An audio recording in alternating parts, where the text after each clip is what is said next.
Okay, we are live. And the lighting I've already noticed here is terrible. So let me see if I can fix some of the lighting. Hang on one second. Okay. Okay, back here. Let's see. Let me see if this light helps at all. There, that helps a little bit. There we go. That lighting helps a little bit. Okay. I'm doing this live webcast here or broadcast, whatever, live streaming through my MacBook, which the webcam isn't that great, but I've used my phone in the past and it was terrible. So my hope is that this webcam will be a little bit more of a secure connection. Additionally, I'm running a new microphone in through a Focusrite, so I hope you guys can hear okay. I've got a little bit of an indicator on my screen that's telling me that it's working. Hopefully it is. But I wanted to basically give you guys an update since I have kind of slowed down my pace in terms of videos a little bit recently. Wanted to give you guys just an update on what's coming next on the channel. So I've got these two wearables here that are next on the channel. The first one is going to be the TicWatch. So both of these, by the way, were requested wearables that were requested that I review. So the TicWatch was one, and actually TicWatch has released two different watches. I got the more expensive one because it had more features. It was a more feature-rich watch. So the TicWatch E2, this is the latest and greatest from TicWatch. And I'll actually have probably an unboxing video of this here in the next day, 2 or 3, and then have a full review for you guys in about 10 days. And I've actually already got it kind of opened up here so you can see it. Looks very similar to the previous generation TicWatch. It's super bulky device, so I haven't liked that. But in terms of it being a smartwatch, I'll get my fingerprints off of it here. In terms of it being a smartwatch, it's a great smartwatch. And if I was to go for an Android Wear device, this would probably be it. That being said, there are some shortcomings because I've already worked out with this a few times. So I'll have an unboxing video for you here in a couple of days and a full review in about 10 days. But yeah, this is the TicWatch E2 by request. So it was requested that I review this, and you can see it's got the optical heart rate sensor. It's got a magnetic base that it attaches to in order to charge. And, you know, it gets about 2-3 days worth of battery life. It's a pretty chunky device. Again, you got one single button on this side, and then you've got a touch screen. Just in terms of it being a smartwatch, which I don't typically go into a lot of the smartwatch features when I'm doing a review, but just in terms of it being a smartwatch, you get a full-fledged Android Wear experience, and it's a snappy device for the price point. I think this was $150. I could be totally off on my price point, but in any case, recommend this. If just in terms of it being a smartwatch, I'll have a full health and fitness review coming soon. The other wearable that I haven't, you can see here, the plastic is still on it. I haven't even unboxed it. I've had this actually now for probably a week, but I've been in process of reviewing the TicWatch. So this is going to come right on the heels of the TicWatch. So this will be in the next couple of months. Or not a couple of months, the next couple of weeks, I'll begin reviewing this. And this is the Huawei Watch GT. And this was one that was also heavily requested by you guys.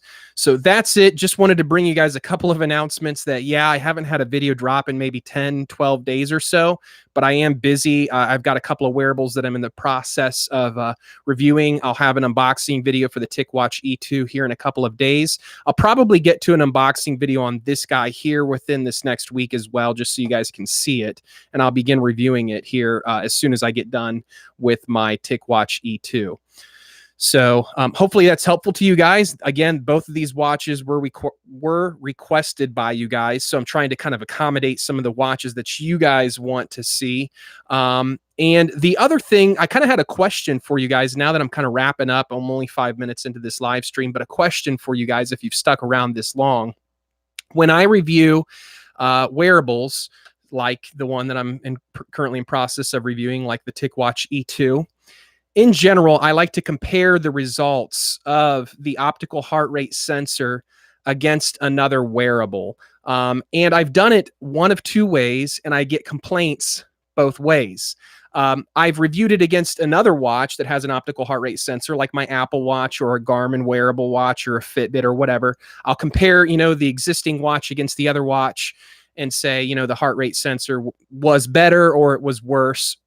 But I'll get complaints because people will say, well, optical heart rate sensors aren't accurate in general. So you shouldn't be comparing an optical heart rate sensor against another optical heart rate sensor because they could both be off. So you're not getting accurate results. You shouldn't do that. You should compare the optical heart rate sensor of every watch you review with a chest strap, which will have accurate results. And so I've done that, right? I've gone ahead then and I've compared a wearable that I'm reviewing with the optical heart rate sensor, and I'll say, hey, its numbers are way off. Here's what it should be, and here's the results from the chest strap. And then I'll get people that will complain about that, saying, well, you're not comparing apples to apples. Of course, it's not going to perform as well as a wearable with a chest strap that connected to a chest strap. So what is your personal preference? What do you guys want me to do? Like, I'll review it. I'll change my methodology to whatever you want to do.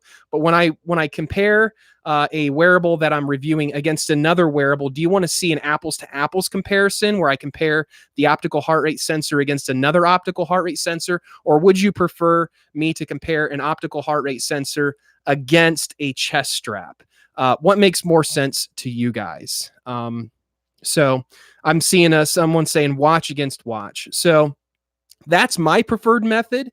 My preferred method has always been to find the most accurate optical heart rate sensor I can, which at this point has been the Apple Watch Series 4, and then put every other wearable against it, kind of like a king of the hill, And then if I find a wearable that's got a more accurate optical heart rate sensor, I'll tell you guys, I'll probably buy it and keep it, and it will become the new king of the hill, the new standard that I compare every other watch against.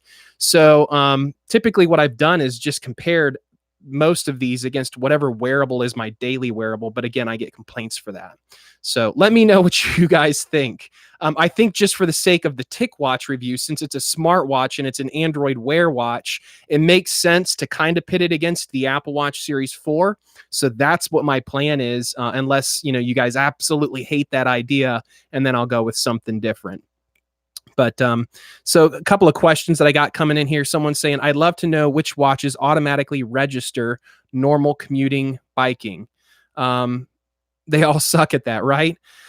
So none of them will do it automatically, at least not well. There are some that can, have like automatic exercise detection. But in general, I always tell people that even if your watch has built-in automatic exercise detection, like many of these do today, to not rely on it. Because what happens is, let's say you're going to go for a 30-minute bike ride. Well, maybe after 15 minutes, it detects that you're riding a bike. And so it turns on everything. It turns on the optical heart rate sensor and it starts to track that exercise. But for the first 15 minutes, it could be that the settings on the watch aren't turned on, so you're not going to get you're not going to get heart rate readings unless you turn it on. So I would always recommend that you go with a watch that does not, or go with a watch that, yes, maybe it has automatic features on it, but it's a watch that allows you to manually start and stop exercise. So that's first of all. But the question here was, is there anything that would register like normal commuting biking? Yeah, like just about every GPS watch out there is going to have the ability to track your heart rate and your distance traveled on the back of a bike. So I would recommend that you just go with a decent Garmin watch, Fitbit, Polar, the Apple Watch. Even this TicWatch that I'm reviewing here, it's got an optical heart rate sensor. It's got built-in GPS. The new Huawei Watch GT that I have yet to unbox here, this guy right here. Just about any watch that's got built-in GPS is going to track a bike commute accurately. So yeah, I in terms of what's the best out there, Garmin tends to have the best in terms of GPS tracking, so getting your distance right. I think that Fitbit is doing a little bit better than Garmin in terms of accurate heart rate sensors. I've been really, really disappointed with Garmin lately to see that they keep kind of rehashing this same optical heart rate sensor that they've had now for like 4 or 5 years. It's kind of pissing me off. I mean, even all of the new watches, all the new Forerunner watches that they've been announcing, they still have like basically a slightly updated version of their Elevate sensor, which they've had now for years and years and years. And so anyways, I'll get off my bitching about Garmin soapbox right now, but they need to update their optical heart rate sensor. But that being said, the Elevate sensor is going to be perfectly fine for a bike commute, walking. It's going to be fine for steady state cardio exercise. It just won't do as well as some of the other optical heart rate sensors that are on the market right now in terms of gym-based exercise. So hopefully that answers your question. Some of the other questions here.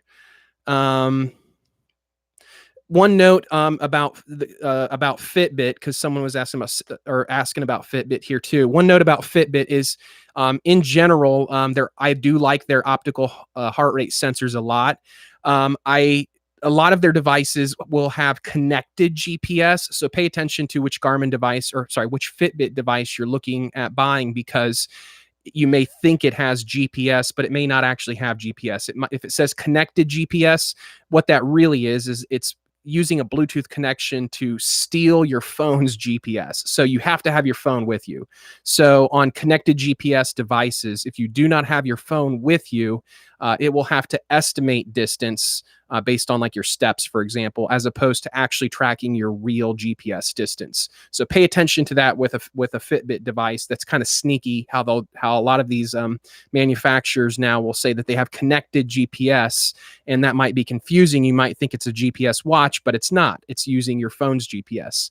That being said, a lot of people take their phone with them everywhere. So if that's you, if you take your phone with you everywhere, including when you're going for a bike ride or a jog, then by all means, feel free to buy a connected GPS wearable. What's the right way to know my body fat? Well, there are a couple of different ways you can do that. There are some expensive ways where you can go into clinics or labs to have that done.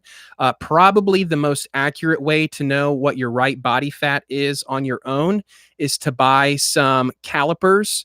And I have some around someplace that I don't have them in my desk here in front of me, but that's what I use. I use calipers, and you can measure the skin, kind of like the loose skin with the fat behind it. That gives you a pretty accurate idea, in my opinion, of what your body fat is. It might be off by, 2%, let's say, but it's going to come fairly close, I think, to lab results. And it's going to be a lot better than those like scales that have like, the little sensors on them that say that they measure body fat. Those are always completely inaccurate. They're never, I've had some of those scales that are off by like 15% or more in terms of body fat. Someone hops on that's 12% body fat and it comes back that they're like 35% body fat. They're incredibly inaccurate. It's much more accurate to just go with the old caliper method. That method has been tried and true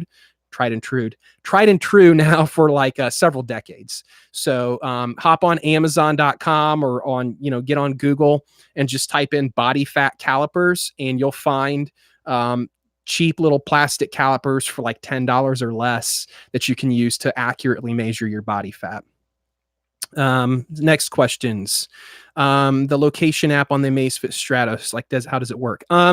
Well, the Amazfit Stratos, the location app, I'm not exactly sure what you're talking about, but the Amazfit Stratos does collect GPS data during all your workouts, and it does send all of that over to your app, and you should be able to view your workouts and an overview of your map of your jog, your hike, whatever it was that you were tracking your GPS.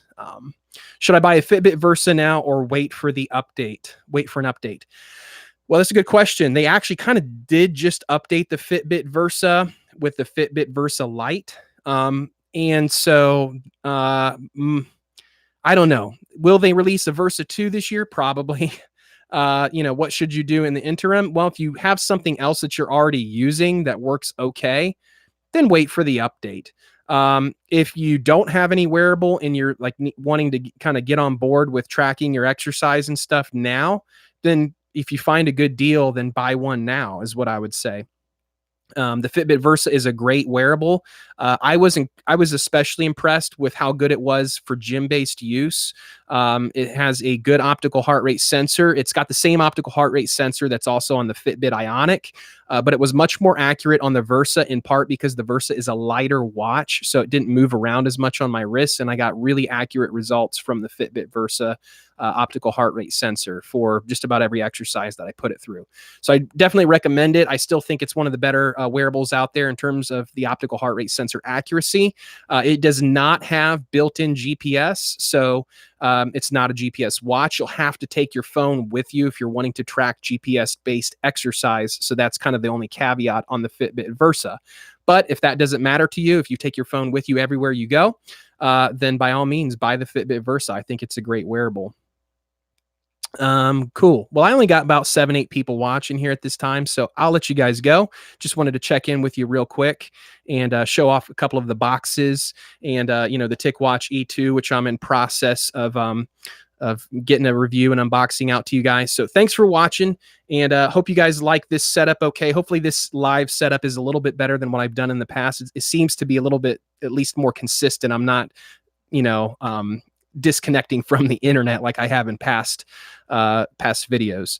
So this will be the setup I guess we go with for future live videos. We'll just go with the MacBook webcam, even though it's not great, and hopefully this microphone plugged into my new Focusrite setup works out okay. This, by the way, this whole setup here is brand new, and some people who know a whole lot more about YouTube have recommended this whole setup to me. So hope you guys enjoyed that. Okay, well, that's it. Thanks guys for watching. My name's Eric and I'm the Techie Agent. We'll catch you next time.